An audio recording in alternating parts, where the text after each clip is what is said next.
Olá, boa noite. Estamos ao vivo para mais uma live da Arte do Sabor, com um chefe convidado, reprato falado, entrevista, muita dica de cozinha e receita. Se você gosta de cozinha criativa e tudo que está envolvido no assunto da gastronomia, hoje a gente vai entrevistar uma grande chefe que é tão boa quanto confeitaria quanto em cozinha, a nossa amiga chefe Beth Ottes. Deixa eu chamar a nossa convidada. Enquanto isso, vamos dizendo aí de onde vocês estão vendo essa live, se o áudio está bom. Aproveite, estamos ao vivo para os seus amigos. Betinha está entrando. Olá, minha amiga. Oi, Duda, que Chegar mais saudade. para trás aqui, chegar mais para trás. Tudo bem? Tudo bem, graças a Cortou Deus. minha cabeça. Cortou a minha não cortou ainda, né? Não, não, tá ótimo. E Então deixa. aí, tudo bem? Deixa eu assinar aqui Everton Valadão, Valmir. E aí, pessoal, o áudio tá bom para vocês? Vocês estão assistindo a gente da onde? Deixa aí nos comentários. E aproveite e clique nessa setinha aqui para encaminhar essa live para os seus amigos, que adorariam saber um pouco mais sobre arte e gastronomia com a nossa amiga Beth Ottes, entrevistada de hoje. Tudo bem, Betinha? Tudo bom, meu amigo. Tudo bem, graças a Deus. Muito frio aí em São Legal. Paulo? Tá, eu tô até com duas blusas aqui, porque frio aqui não é fácil. Bacana. O pessoal tá entrando aí, vamos deixar chegar um pouquinho mais de gente. Boa, boa. E Valmir, eu sou tá fã de bom. uma galera dessa que tá entrando aí, hein? O Carlo Mocli, eu amo esse menino. Esse confeiteiro é incrível. Gabriel Dias, ó, tem uma galera bacana aí. Valmir, Bibi, te amo. Olha que Só gente legal. fera. E Que Valadão, bacana. Valadão, vou almoçar com você lá no hotel, hein? Tá certo. Bacana. Então, obrigado, Beth, por ter aceito o convite Ah, prazer dessa meu, obrigada. entrevista aqui no canal do AleChef. Deixa eu me apresentar para o seu público. Eu estou vendo que você conhece bastante gente, mas talvez eles não me conheçam. Eu sou o chefe Duda Ribeiro. Comecei no desenho, na arte gráfica, até me tornar cozinheiro. É, Ano passado eu fui para a França representar o Brasil na Copa do Mundo de gastronomia no Bocuse d'Or, junto com meu amigo chefe Paulo Araújo. E criei esse canal do AleChef para falar um pouco sobre arte, criatividade e gastronomia com um toque de cozinha francesa também, que é a minha bagagem.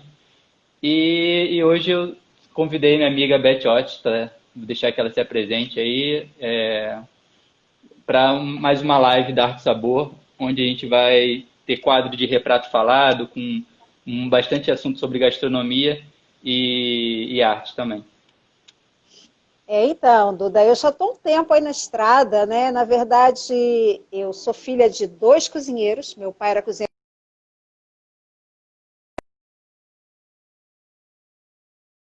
da comida de afeto, né? Aquela coisa. Então, nós brincávamos de panelinha numa cozinha de verdade.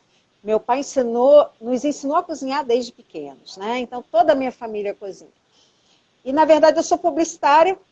E quando eu estava terminando a minha faculdade de propaganda e marketing, a Estácio lançou, no meu último período de faculdade, a faculdade de gastronomia no campus Tom Jobim. Então, eu matava a aula de publicidade para ir para dentro do laboratório de gastronomia. E foi uma Bacana. coisa muito bacana. Ali eu conheci todos os profissionais que estavam trazendo esse curso para o Brasil, que estavam fomentando esse curso no Brasil. Só que dali eu já saí, fui para os Estados Unidos e lá eu fui trabalhar, voltei, estudei em Portugal e depois eu fui chefiar a cozinha. Antes de tudo isso, eu já cozinhava muito. E quando eu estudei em Portugal, eu fiz um curso lá de gastronomia e de lá eu já fui para Angola para chefiar a cozinha da Odebrecht. Então eram 12 mil refeições a cada momento. Eram 12 mil cafés da manhã, 12 mil almoços, 12 mil lanches, 12 mil jantares, 12 mil tudo 12 mil. Então, era uma cozinha onde eu chefiava 82 cozinheiros. Nós éramos 11 brasileiros. Eu era a única mulher da brigada. e Uhum. todos os outros 82 cozinheiros angolanos, e nós alimentávamos todos aqueles operários que estavam reconstruindo aquele país, né? Aí voltei para o Bacana. Brasil e entrei na docência, que é uma coisa que eu amo muito. Tem até o Valadão aí, Valadão, eu quero ser sua aluna. Que ele também descobria a paixão dele pela docência, porque ensinar o que a gente sabe é prazeroso demais. Né? Essa é a minha paixão. Uhum. E você tem um lado também artístico aí com o trabalho das camisetas, né? Conta um As pouquinho desse seu camisetas tinham uma canal. coisa muito bacana.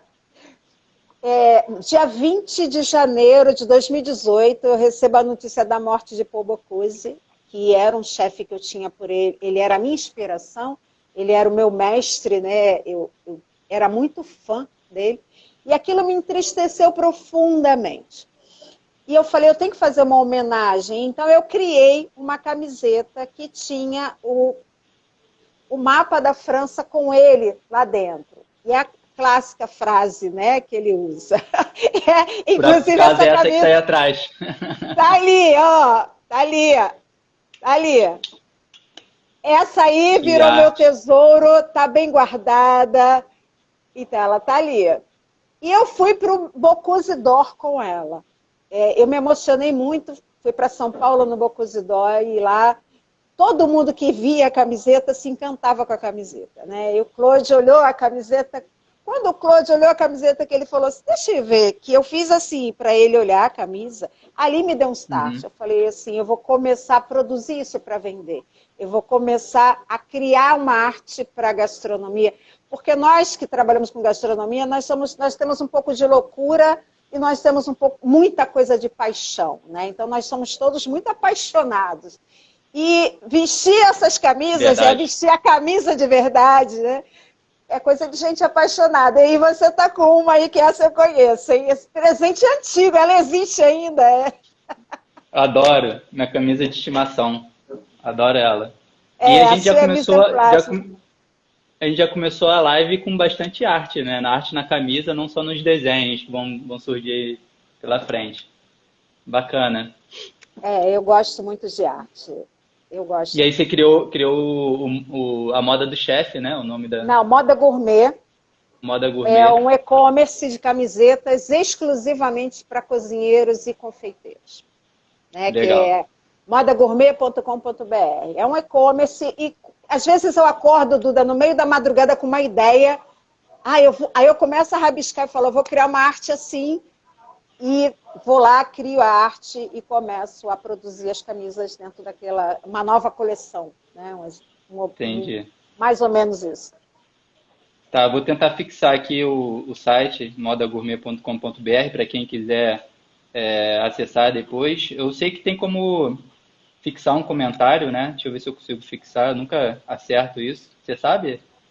Eu não sei como Já que está faz para aí, ó, fixar. modagourmet.com.br. Geralmente tem uma opção, fixar comentário. Boa. Então ele vai ficar fixado aí a live inteira.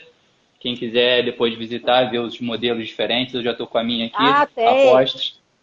Tem confeitaria, tem Muito, para cozinheiro, tem para churrasqueiro, tem para hamburguero, tem uma é uma variedade. camisa mais encantadora que a outra. Eu já dei, inclusive, uma de batedeira para Mariana, que era da gatinha. Em breve vai ser a próxima.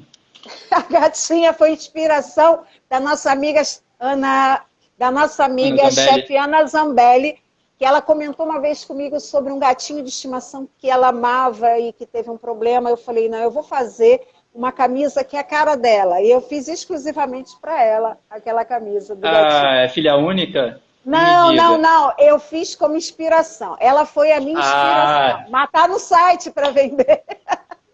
Mas beleza, vou ver aquela, lá. se você chegar no site, se você procurar camiseta Ana Zambelli, ela vem para você, porque ela tem o nome de Ana Zambelli no site. Ah, legal. Vai ter o nome de Mariana já já. Vai ter. Vem cá, Vou criar uma para Mariana. esse nome tá certo? Eu não errei na digitação não, né? modagourmet.com.br. É isso mesmo, modagourmet.com.br. Legal. Então vamos falar um pouco hoje, agora da Chef Beth, que veio da publicidade e passou para a gastronomia. Você falou aí já que matou aula, vendo aula de gastronomia. Como é que foi essa transição e por que que você escolheu a gastronomia? Na verdade, a gastronomia, ela sempre esteve na minha vida. Eu sempre gostei de receber amigos, né? E eu me lembro que eu trabalhava com mercado financeiro. Eu era Nossa, supervisora de uma empresa grande de mercado financeiro. E eu tinha acabado de ter um bebê. Esse meu bebê hoje tem 25 anos. E eu assistindo um programa de TV, eu vi uma menina, um programa de TV onde trouxeram uma tailandesa para esculpir uma fruta. Eu olhei aquilo e falei assim, que besteira, trazer alguém de tão longe para esculpir uma fruta. Eu poderia estar fazendo isso. E ali eu comecei a rabiscar algumas frutas e me tornei uma referência no Brasil. Eu me tornei uma das pioneiras a trazer a arte de esculpir frutas para o Brasil, e com isso eu fiz todos os programas de TV, e com isso eu fiquei conhecida. Mas isso teve uma desvantagem, porque todo mundo começou a achar que eu não cozinhava, que eu só sabia esculpir frutas. Porque eu fiquei conhecida por isso, né? E não era verdade. Eu uhum. gostava de cozinhar, gostava da confeitaria, amo a confeitaria, mas eu também esculpia frutas. E Isso você comecei a era esculpir publicitária rosto. ainda, antes de... Publicitária ainda. Publicitária ainda. Aí eu resolvi que precisava de um dinheiro, e falei, eu vou abrir meu apartamento e vou dar uma aula de esculturas em frutas. E eu botei o anúncio e as pessoas ligavam, Duda, e eu falava assim, vende a tal hora, vende a tal hora. E explodiu de gente, que não cabia no meu apartamento, eu tive que pedir o síndico para colocar todo mundo no salão de festa, e ali eu dei a minha primeira aula. E de lá para cá, 25 anos de docência, nunca mais parei. Eu comecei a me especializar, a estudar muito, porque nós da gastronomia temos que estudar o tempo inteiro. E Uhum. eu comecei a dar aula e estudar, dar aula e estudar. Foi quando eu senti a necessidade de fazer um curso fora, porque no Brasil não tinha gastronomia ainda. E eu fui fazer fora. Mas eu queria muito ter feito parte da primeira turma de gastronomia do Brasil, sobretudo do Rio de Janeiro, e não fiz, né? Quando a primeira turma nasceu, eu estava fazendo publicidade. Entendi. E aí foi difícil você falar, abrir mão da publicidade? Você botou alguma coisa na balança ou foi, você não tinha Eu dúvida acho que a que, cozinha era teu caminho? não, a cozinha é o meu caminho, mas eu acho que eu uso muito da publicidade dentro da gastronomia. Eu acho que o fato de eu Bacana. ter feito publicidade hoje faz com que eu consiga me comunicar melhor dando aula, faz com que eu consiga fazer um marketing bom, ensinar os meus alunos mercado de venda, face venda. Então, eu acho que facilitou muito. Eu tenho essa Não visão de adianta nada, mercado. A não visão de adianta nada o mercado eu bom aprendi. prato se ele não vende, né? Isso, essa visão de mercado eu aprendi na gastronomia, na publicidade, não foi na Publicidade. gastronomia. Isso. É, legal. Eu acho que a universidade é isso, é um universo. Eu acho que vários estudos ajudam na nossa arte culinária, né? A própria música, artes plásticas, publicidade que ajuda a vender, né? A comunicação. Eu acho realmente que tem muito conhecimento ainda que a gente nem explorou ainda, inclusive, né? Verdade. De coisas que podem complementar a gastronomia. E quando você começou, Verdade. você tinha algum chefe que você já admirava mais? Ou não tinha essa coisa de chefe, não era muito conhecido na época? Não, Tem no alguém que te Brasil inspirou? não existia esse glamour, não. Eu era apaixonada pela gastronomia. O meu pai sempre foi a minha grande inspiração, porque ele trabalhava para a Marinha e ele cozinhava para o comandante do navio. Então ele trazia ele era descendente de alemão, então ele trazia essa cultura para dentro da minha casa, do mundo inteiro. Então ele estudava fora, aprendia um prato novo, então ele trazia para dentro da minha casa. Então eu cresci conhecendo a gastronomia de vários pontos do planeta, e aquilo para mim era fantástico. E Interessante. no Brasil não existia o glamour que a gastronomia adquiriu de uns anos para cá. Muito pelo contrário, quem era Uhum. cozinheiro tinha vergonha de dizer que era cozinheiro, né? Não era bacana dizer que era cozinheiro. Chegar em casa com o Aham. namorado, qual é a profissão dele? Cozinheiro, a gente apanhava, não era glamouroso. Hoje é, mas não era glamouroso, não. Então eu admirava muito Eu admirava muito os cozinheiros internacionais. Meu pai falava, e foi meu pai quem me apresentou Paul Bocuse, né? Que me apresentou quem era, de onde, a natureza dele. E ali eu aprendi a admirar. Então, como eu te disse no início do nosso papo, quando eu descobri, quando chegou a notícia para mim que ele tinha morrido, mas eu fiquei profundamente triste. Profundamente triste. Legal. Realmente, essa homenagem que você fez aí é belíssima pro Paul Bocuse, que ele foi durante muito tempo o papa da gastronomia enquanto estava vivo, né? Mas acho que continua sendo aí nos nossos corações. Eu acho que por muitos anos ele ainda vai ser falado aí nas nossas escolas de Sem gastronomia. dúvida. Bacana. No passado, você foi motivada pelo esse impulso aí da docência. E hoje em dia, o que continua te movimentando dentro da gastronomia?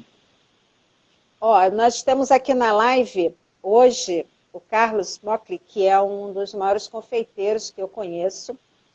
Ele está aí na nossa live. Ele é um cara que me inspira, porque ele dá aula como eu gosto de dar aula. É lógico que eu não vou nem me comparar a ele, porque ele é um grande gênio. E ele conta o porquê das coisas, o porquê que aquilo existe, o porquê que você precisa usar aquele insumo. E eu gosto de dar aula em cima desses porquês. Eu sempre falo para os meus alunos, reproduzir receita você aprende no YouTube. Você tem que buscar os porquês, a técnica, né? E esse é o grande barato da docência na gastronomia. E eu quero continuar na docência. Eu gosto de dar consultoria, gosto de fazer uns pratos, receber amigos, trabalhar em grandes eventos, mas quando eu estou numa sala de aula, quando eu estou passando para alguém aquilo que eu conheço, estou trocando, porque às vezes muitas das vezes a gente também aprende. Isso me dá um prazer, Duda. É extremamente prazeroso para mim estar numa sala de aula. Bacana. Interessante, Ah né? Dá lá, o energia. Everton. Isso aí, Valadão, exatamente isso. Né? Mentes Teve gente, pensadoras, é isso mesmo. Mentes teve gente pensantes. perguntando, Ah. teve gente perguntando aí se você acha que os programas de TV ajudaram para essa glamorização da profissão. Ajudaram. Ajudaram não, inclusive eles foram os culpados. Mas isso foi bacana, porque eu vejo muita gente criticar os programas de TV. Lógico que aquilo ali é tudo uma coisa trabalhada em cima de uma marca de patrocinador. Eu sei, nós que somos da área de publicidade, nós sabemos que Publicidade. funciona assim. Conhece O bem. patrocinador vai ganhar aquele cara que tem a cara do patrocinador, que o patrocinador falou, pô, esse cara representa bem a minha marca. É assim que funciona, e não tem como a gente fugir disso, é assim. Mas a realidade é que com essa glamorização, chegaram escolas, que a gente não tinha escola de gastronomia.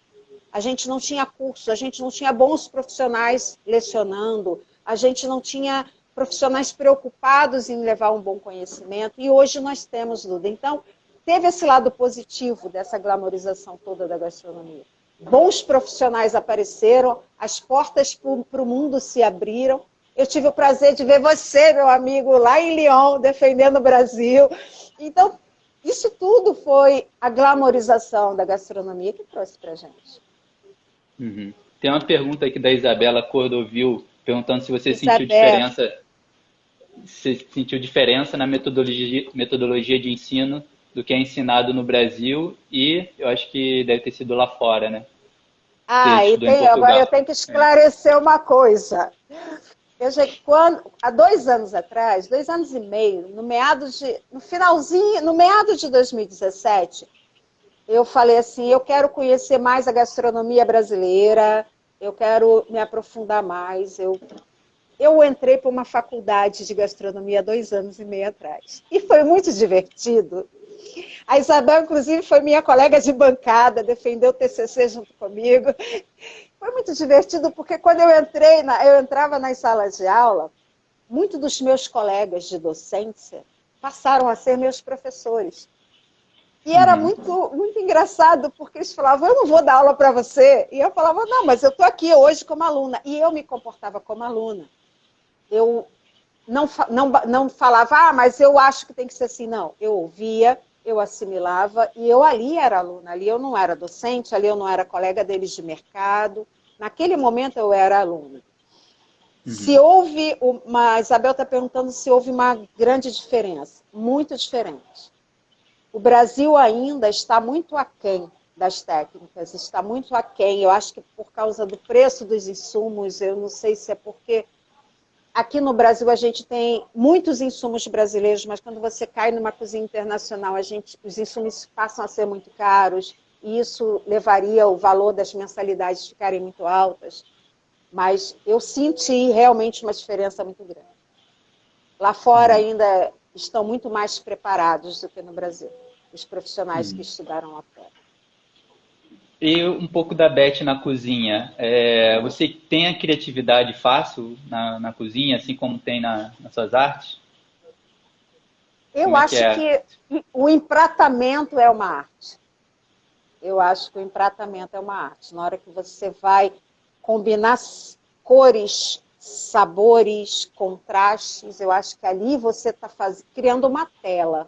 E essa tela tem que fazer sentido não só para os seus olhos, como para o seu paladar.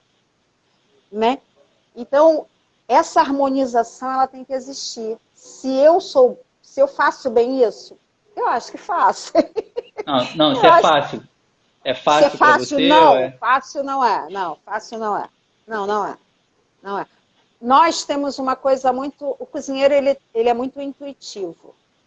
Quando você não está bem, quando a sua cabeça não está sintonizada com o seu coração, você vai para a cozinha, não é a mesma coisa, seu prato não sai tão bom. Então, o cozinheiro, ele trabalha muito com a intuição, né? Ele tem que seguir a intuição dele. Na hora que ele está criando, aquele mundo ali dele vira uma bolha, e ele, naquele momento, ele está criando o quadro, ele está pintando, ele está com o pincel, com a aquarela na mão, e ele está desenvolvendo aquilo que o coração está mandando para o cérebro, e ele está... E é isso que para mim é cozinhar, sabe, Duda? É você seguir pega as técnicas que você tem, mas se você pegar todas as suas técnicas e jogar no prato, vai ficar uma porcaria. Você tem que pegar suas técnicas e botar sua intuição na frente, e a partir daí você começar a ouvir isso aqui, ó. Ó, essa camiseta fala bem disso, ó. Coração de cozinheiro. O coração de cozinheiro. Coração de cozinheiro. A gente tem que ouvir o coração de cozinheiro na hora que a gente está cozinhando. Tá certo. E você tem um prato que você tem mais orgulho de ter criado? Olha, não foi bem orgulho de eu ter criado. Eu, uma vez, como docente, como discente, como aluna, eu estava numa aula, e o professor estava dando uma aula, e eu estava ali observando a aula. Aí eu olhei, tinha um polvo, e eu sempre gostei do polvo cor-de-rosa. Eu acho que o polvo cor-de-rosa, ele fica lindo no prato. Aí o professor estava ali dando a aula dele, eu peguei um tentáculo, fui para um cantinho e transformei aquele tentáculo num tentáculo cor-de-rosa. E lá no cantinho eu fiz um empratamento que eu achei que naquele momento meu coração estava ali, ó, flutuando, deixando eu criar, e eu fiz um prato. Que era uma salada de polvo, e quando o professor olhou, ele falou assim, como você conseguiu colocar esse polvo cor-de-rosa? Não era uma coisa de outro mundo, não. Mas naquele momento, eu achei que toda a atenção da turma voltou para mim. E eu fiquei muito feliz, porque eu não estava fazendo parte da turma. Naquele momento eu mergulhei, eu fiz uma introspecção, eu fui lá dentro de mim. E falei, eu vou fazer uma coisa que vem daqui de dentro. E foi uma criação naquele momento, que foi um dos poucos momentos em que eu não estava trabalhando em cima de um cardápio, que eu não estava trabalhando em cima de um menu, mas que eu consegui criar, e não tinha ninguém para me julgar, não tinha ninguém para falar se estava bom, se não estava, porque naquele momento eu era aluna, entende? Então, sendo você mesma. Exato! Naquele momento eu podia ser o que meu coração estava dizendo, e eu acho que foi um momento muito bacana. Foi esse momento que eu fiz essa salada de polvo, cor-de-rosa. Tá certo. Você já fez várias coisas super técnicas, inclusive na parte de confeitaria e escultura. Teve alguma técnica em específico assim, que te deu mais trabalho para executar em perfeição? A glaçagem. A glaçagem foi uma coisa que eu apanhei. A primeira glaçagem que eu fiz,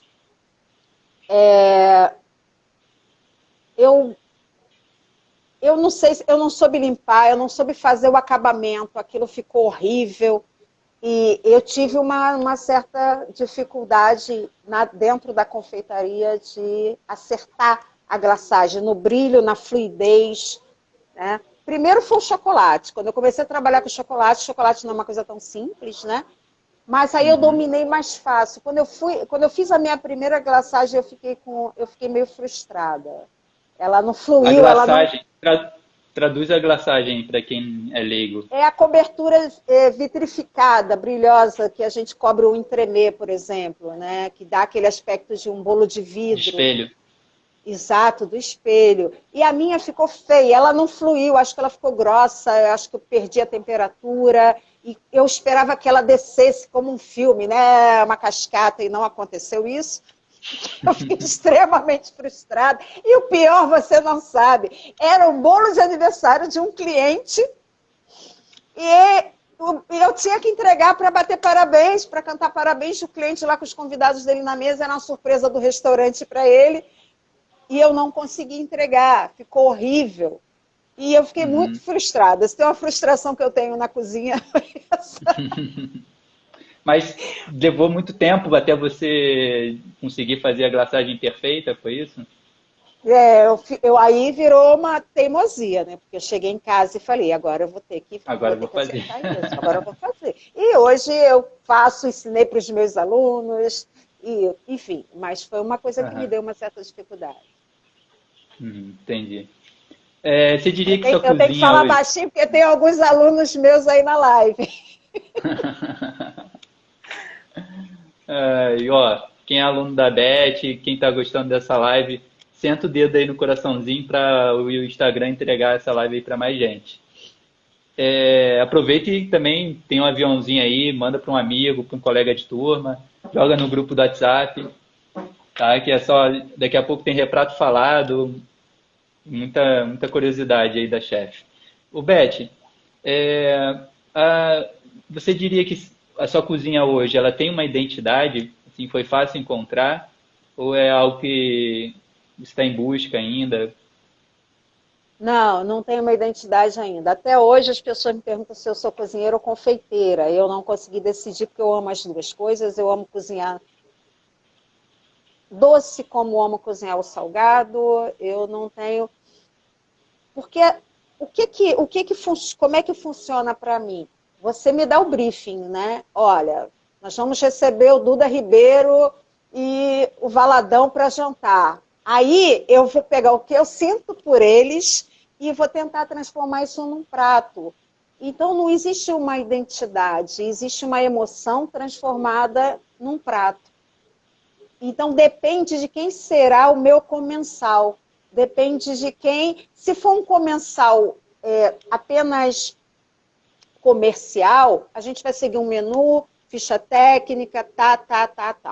Agora, olha, nós vamos hoje receber uma pessoa, ou vou receber na minha casa, no meu aniversário, algumas pessoas, então eu vou botar a emoção que eu sinto por essas pessoas no prato que eu vou executar. Mas não existe uma identidade, existe uma emoção daquele momento. Eu cozinho assim, né? Eu não sei se isso é normal, se isso é bom, se isso é ruim, mas eu cozinho assim. E você falou de briefing aí, me lembrou talvez um pouco a publicidade, o design também, que a gente acaba fazendo coisas para o outro, né? Diria que sua identidade Exato. é cozinhar para o outro. Exato. O Valadão, de vez em quando, ele coloca uns pratos lá no perfil dele, eu vou lá e falo assim, eu quero comer isso, porque a emoção que ele me passa, é engraçado que a gente passa emoção no que a gente cozinha para o outro, e o que o outro cozinha também chega em forma de emoção para a gente. A gente consegue perceber se aquele prato foi executado tecnicamente, se ele tem emoção, se ele não tem emoção. Algumas pessoas conseguem passar isso no prato, né? E dessas criações, o que você busca mais, assim?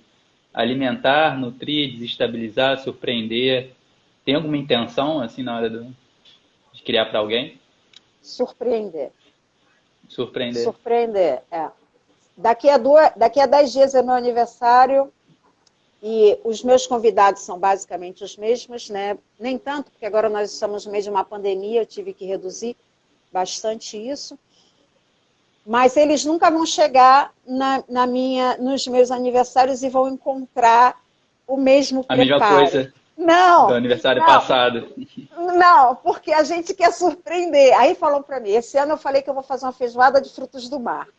Ah, mas por que não faz um churrasco? É mais prático. Por que não faz um bobó de camarão? Não, gente. O meu coração está mandando eu fazer a feijoada de frutos do mar, porque eu acho que é uma coisa que eu quero muito fazer, eu quero muito colocar minha emoção nesse prato. Entendi. Estão falando que a minha feijoada é sensacional. Ah, vou ter que provar para saber. Essa feijoada Quando é que que você vai falaram que fazer? foi sensacional, quem falou que essa feijoada foi sensacional foi a feijoada de improviso no fogão a lenha que eu fiz. Nossa, bacana. Casela, um beijo, meu amigo. Amo você. Vou lá fazer outra feijoada naquele fogão a lenha, hein?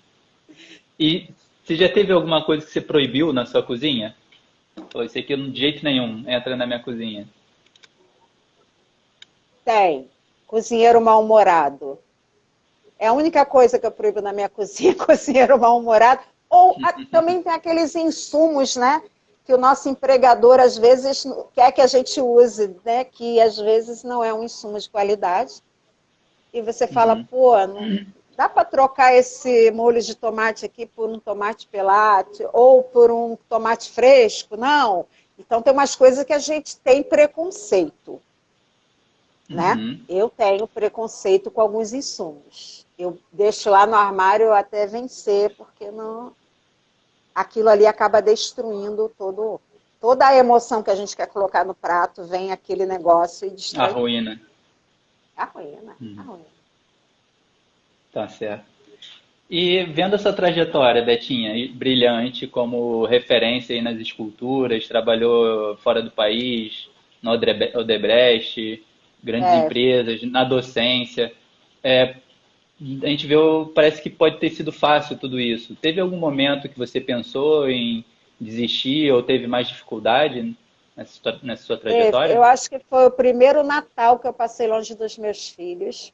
Aquilo para mim, eu estava na África, cozinhando para o Odebrecht, com fuso horário de 4 horas. Então lá já eram 2 horas da manhã.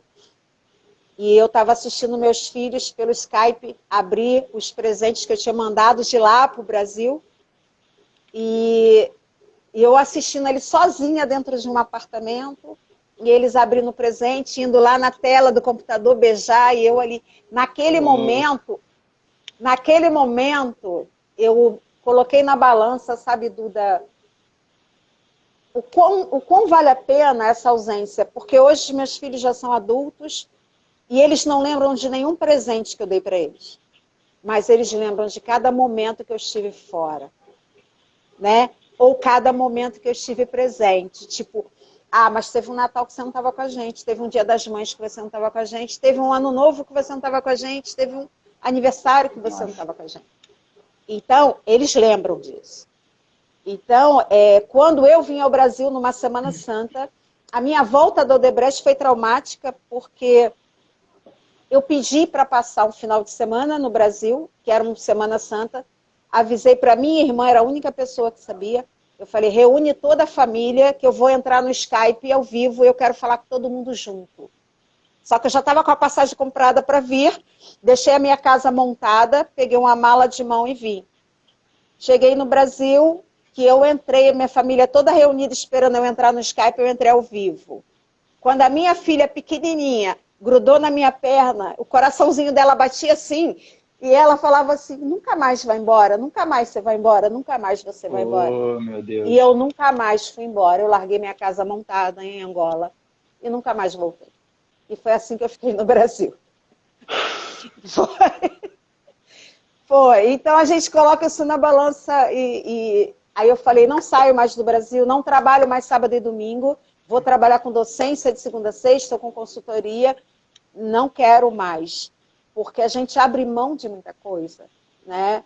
Vale a pena até uma certa idade e tal, mas às vezes foi pesado, foi pesado. Foram 3 anos indo e vindo, né? Mas essa vez, quando a minha filha agarrou na minha perna e falou, não vai mais embora? Promete que você não vai mais embora? Eu falei, prometo. E eu não fui mais. Nossa. Não fui mais. Minhas coisas Eu ficaram desistia lá. na hora. Eu desisti. Eu desisti. Paguei um preço alto, mas eu desisti porque eu rescindi contrato e tal. Mas hoje eu não me arrependo de ter feito isso. Saiu barato, né? No final das contas. Saiu. E até me perdi aqui nas perguntas. Quando é que você se sentiu chefe pela primeira vez? Você lembra? Olha, eu só me senti chefe pela primeira vez quando eu assumi uma brigada, que eu acho que foi essa brigada de Angola, porque ali eu tinha que ser chefe.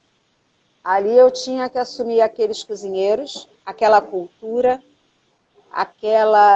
aquele menu, eu tinha que assumir aquela brigada que eu não conhecia ninguém.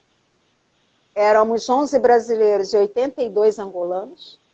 Eram 3 restaurantes diferentes, a diretoria, os operários brasileiros e os operários angolanos, que eram cozinhas, comidas completamente diferentes. Então eu tive que aprender a cultura deles para poder cozinhar para eles, para poder entregar um bom prato para eles.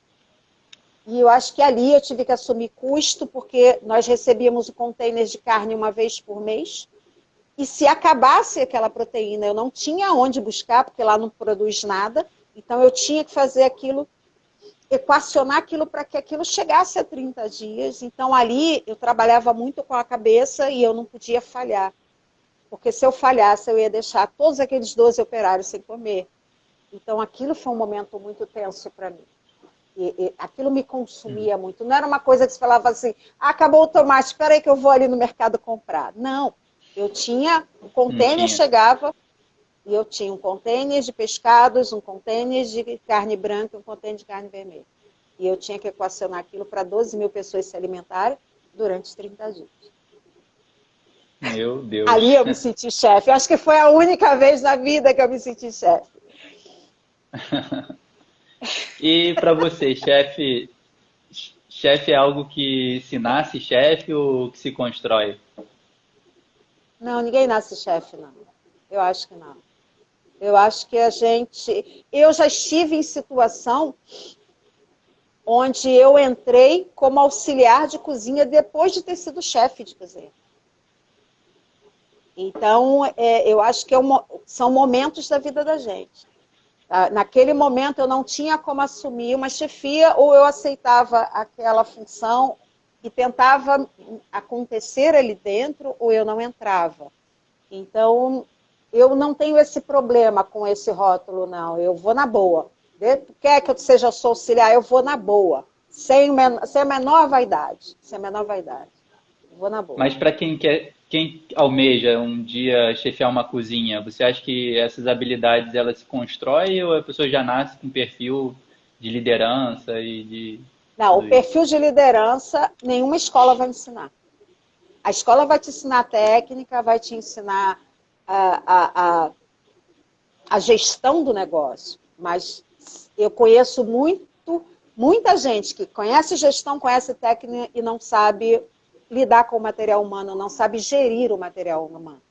E não saber gerir o material humano, você pode arruinar o negócio. Então, você tem que ter a técnica, sim, você tem que ter a gestão de material, mas a gestão humana, do teu material humano, eu acho que é a sua missão mais difícil como chefe de cozinha. Você administrar pessoas, administrar emoções, administrar a fluidez de emoções diferentes, de pessoas diferentes, harmonizar tudo aquilo dentro de um ambiente, não é uma tarefa fácil.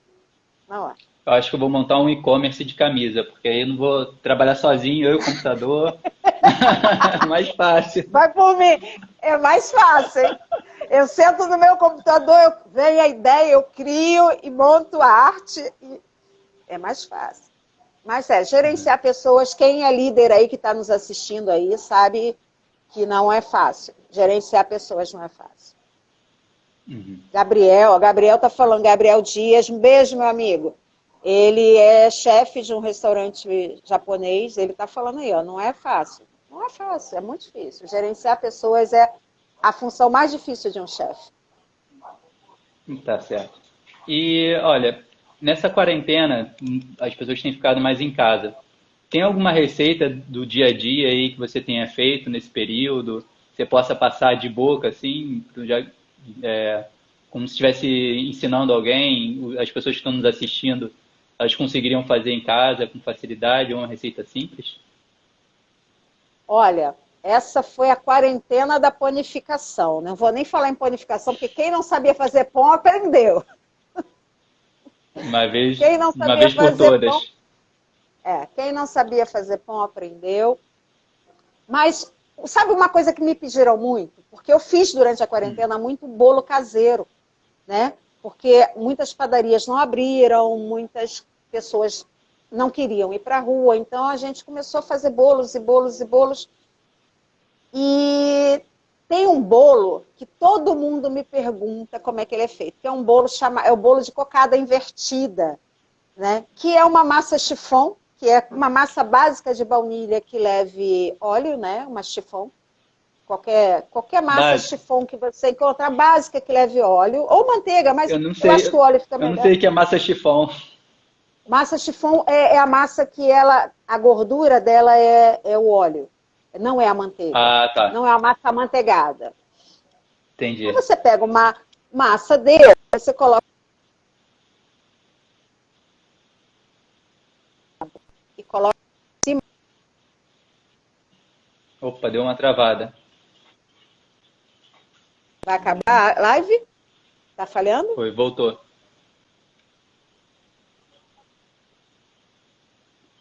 Não estou ouvindo a Beth. Acho que deu uma travada na transmissão dela.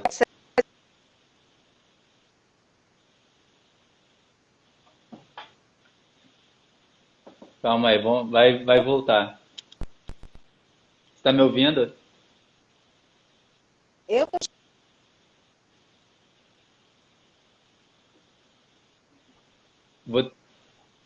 Eu vou tentar te chamar de novo na live. Será que funciona? Deixa eu ver. Eu vou te chamar de volta, tá, Beth? Tá ouvindo bem?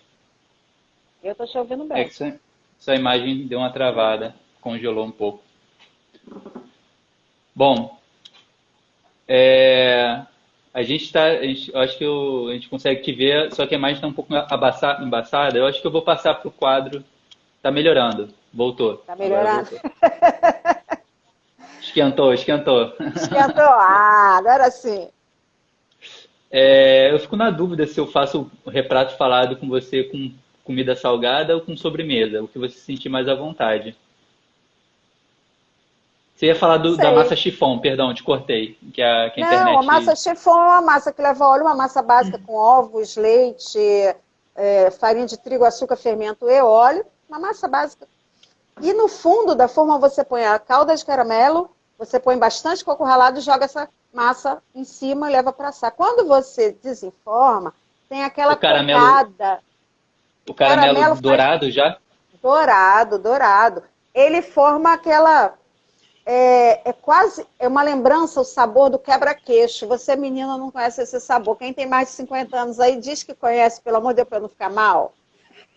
Tem o sabor do quebra-queixo. Aquele coco caramelizado. Fica divino. Faça, que você vai gostar.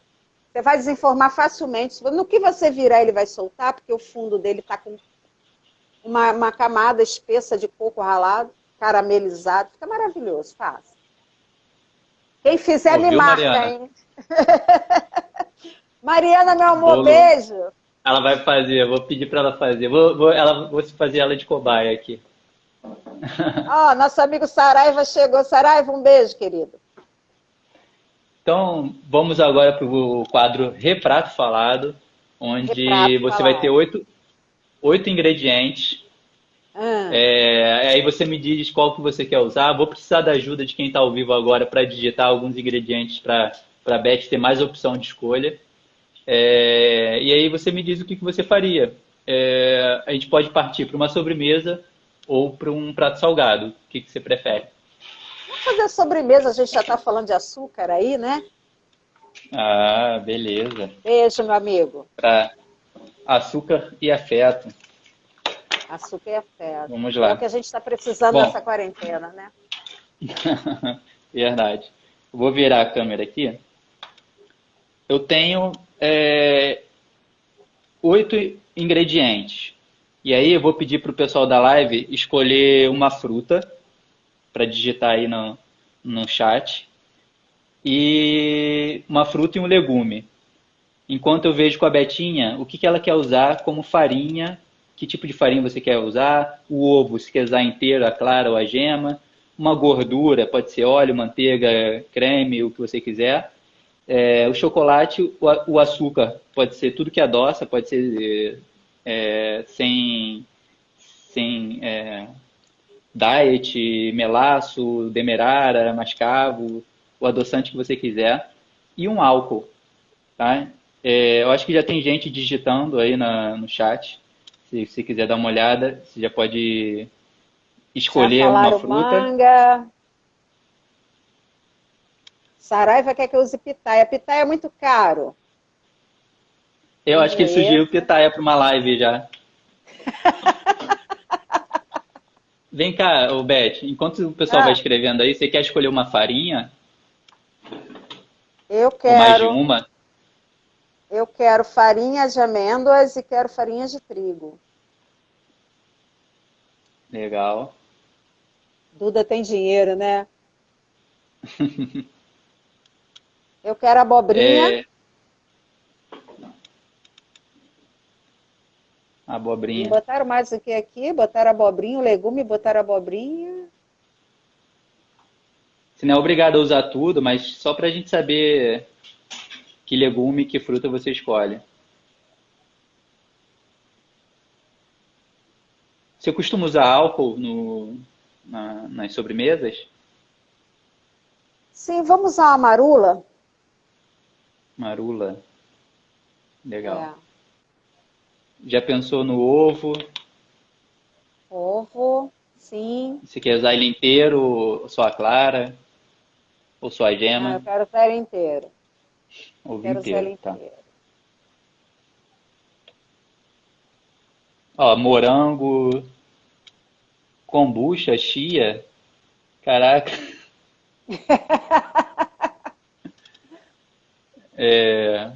a fruta você já escolheu?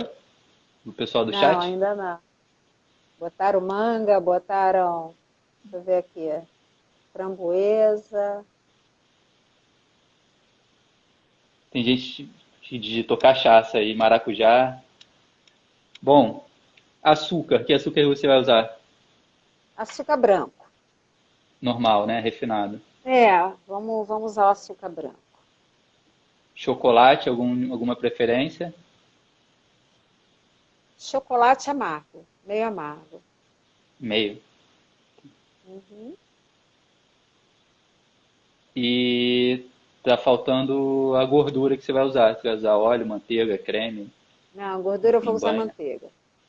Manteiga. Manteiga. E a fruta, tá faltando só a fruta.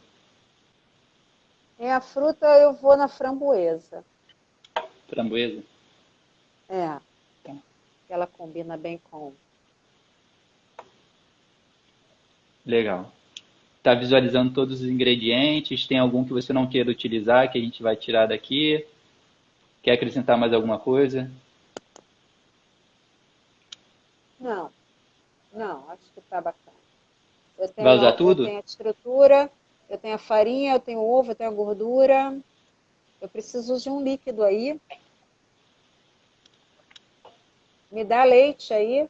Opa, me dá 1 litro de. Põe um leite na gordura, isso. Não vou usar o leite. Ok, Pronto. tá certo. Ah, vai encarar a abobrinha também? Ou tira? Não, eu vou querer essa abobrinha ralada aí, quero. Eita, eu gosto de chefe assim, que aproveita tudo. Eu quero essa Então abobrinha aí tá, ralada. vamos para a sua ideia. O que você está pensando em fazer com esses ingredientes? Me conta, Olha, eu que eu quero pensei em desenhar fazer, agora. eu pensei em fazer uma coisa de camadas. Eu pensei em fazer um biscuit jaconde usando a farinha de amêndoa. Não vai ser o jaconde lógico que original, mas a gente pode fazer uma em camadas, usando a farinha de amêndoas, usando a clara de ovo batida, usando a abobrinha ralada, que a abobrinha vai me dar essa umidade, e um pouco de açúcar. Como se fosse uma ópera. E vamos Ah, intercalar isso vai montar em camadas, né? em camadas, em A primeira camadas. camada é o quê? Esse biscuit feito bem fino, feito com a farinha de amêndoas, farinha de trigo e a abobrinha, o ovo e a abobrinha. A clara em neve e a abobrinha ralada. A abobrinha vai trazer a umidade que eu preciso. Abobrinha, ovo, clara em neve, né? Isso. Farinha, e as farinhas, E as farinhas. manteiga não, né? Não. Tá. Em cima desse biscuit, você vai montar outra camada. Sim. Aí, em cima desse biscuit, eu vou fazer um recheio para esse biscuit. Eu vou fazer, na verdade, 3 camadas de cada um, né? E vou finalizar com as amêndoas. Amêndoas não, com as nossas framboesas. Aí, Uhum. nesse recheio, eu quero fazer... A gente tem creme de leite lá, né? Tem a De só o manteiga e o leite, né? A leite. manteiga. Né? O leite, eu quero creme de leite, então, em vez do leite, porque eu vou fazer Uhum. aí com chocolate e Uma o creme ganache? de leite, uma ganache. Ok. E em cima dessa ganache, E pedacinhos de framboesa, intercalando aí. Nós vamos ter, na verdade, 3 camadas de biscuit, 3 ganaches com pedacinhos de framboesas e vamos finalizar com a ganache e framboesa. Está parecendo prova de então que MasterChef, hein? E te dão a se, cesta surpresa e você tem que criar isso. se vira nos Isso, 30. como se fosse uma ópera, só que a gente não vai fazer aí 10 camadas, a gente vai fazer 8. 8 não, 6. Aí, então esse daqui repete duas vezes, né? Repete. Essa Isso. camada vai repetir duas vezes. Tá, essa ganache ela Isso. vai ser marrom com as framboesas e o biscuit vai ser um pouco esverdeado, será por causa da abobrinha? Ele vai ficar mais ou menos nesse tom. Ele vai ficar, na verdade, com alguns pontos, porque a abobrinha, ela tem, quando você rala, ela vai ficar branquinha, com alguns pontos verdes, né? Mais ou menos Uhum. isso, umas pintinhas verdes. Vai ficar bonito Entendi. isso. Agora Eu vou até vamos pro fazer isso. prato. Eu vou até fazer isso e eu vou até fazer esse prato e vou tirar uma foto para mandar para você. Tá. Vamos então para o empratamento. Onde você vai servir? Você quer uma louça redonda, quadrada? Vai servir numa folha de bananeira? O que você escolheria aí como Eu, suporte? eu quero uma louça redonda, branca. Tá. Louça redonda. E aí você vai cortar isso em Eu quero retângulo, em estrela? Como é que vai Eu quero ser? um coulis, Não, isso vai ficar num retângulo. Eu quero aí um fundo, um Igual a coulis de ópera. framboesa. Isso. Eu quero um coulis Tá. de... O coulis vai estar jogado aonde no prato? Do teu lado, do meio para o teu lado esquerdo.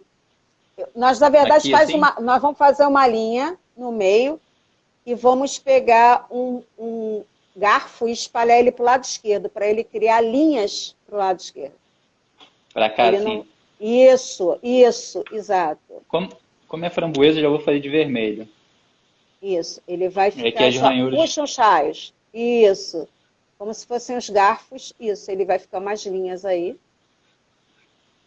E do meu Gostei. lado direito vai entrar o meu. Do lado direito. Vai entrar a minha fatia da minha ópera estilizada. Retinha, de lado. Retinha, não, retinha, retinha, Encostado aqui ou não? Assim, dando espaço. dando espaço. Ela vai Tá. entrar aí.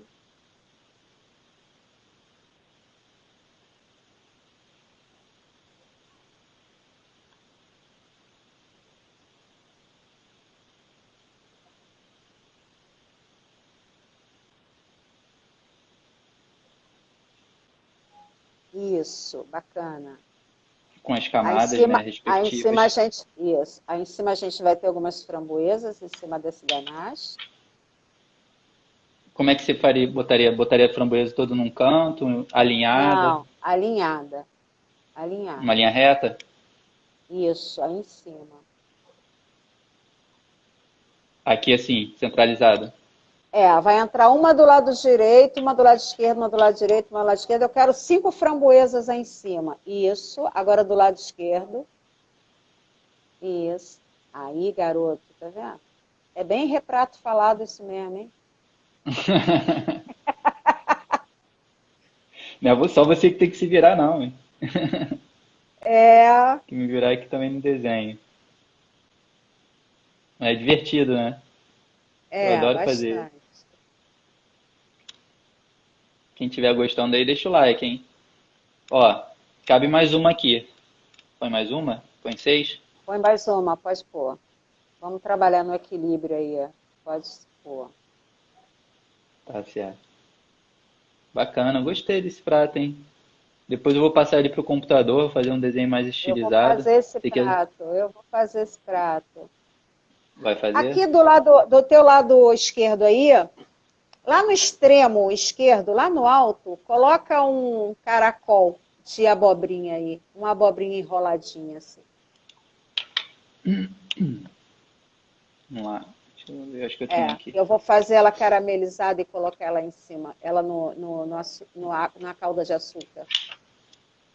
Aquele tubinho de O enroladinha. tubinho, isso. Tubinho, exatamente.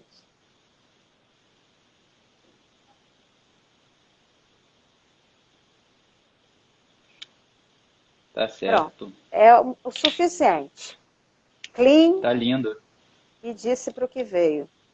Cores complementares, né? Vermelho e verde. Exato. Bacana. Bom, vou virar a câmera aqui para te agradecer, me despedir.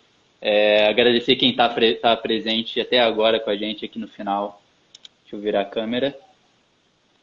Ó, que maravilha, hein? E eu tenho uma surpresa. Gostou? Eu tenho quantos minutos ainda? 1 minuto? Tenho? Tem. Não começou a contagem ainda não. Tá, então eu queria convidar os seus fãs aí que estão assistindo a sua live. Eu estou te dando para os seus seguidores um cupom de desconto para compra de camiseta durante 24 horas.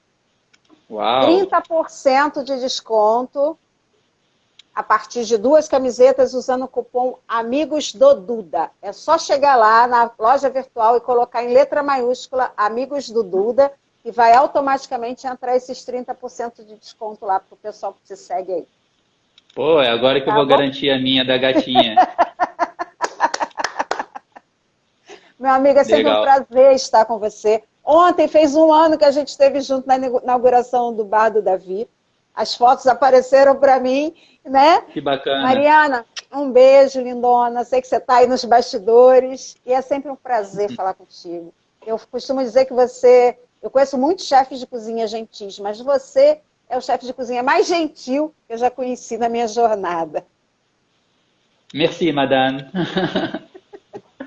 E ó, quem quiser aprender mais sobre arte, criatividade e gastronomia com um sotaque François, é só ir lá na bio do Alechef, tem um link para o nosso canal do Telegram, lá eu estou divulgando sempre receitas, conteúdos que tem a ver com arte, criatividade e gastronomia. Betinha, foi um prazer muito grande passar esse momento com você. Obrigado para todo mundo que esteve presente e contribuiu para a nossa live ficar mais rica. E a gente se vê na próxima. Arte do Sabor, semana que vem, com mais um chefe convidado. Beijo grande, beijo, Betinha. Marcela. Beijo, beijo, gente. Fiquem com Deus. Muito obrigado.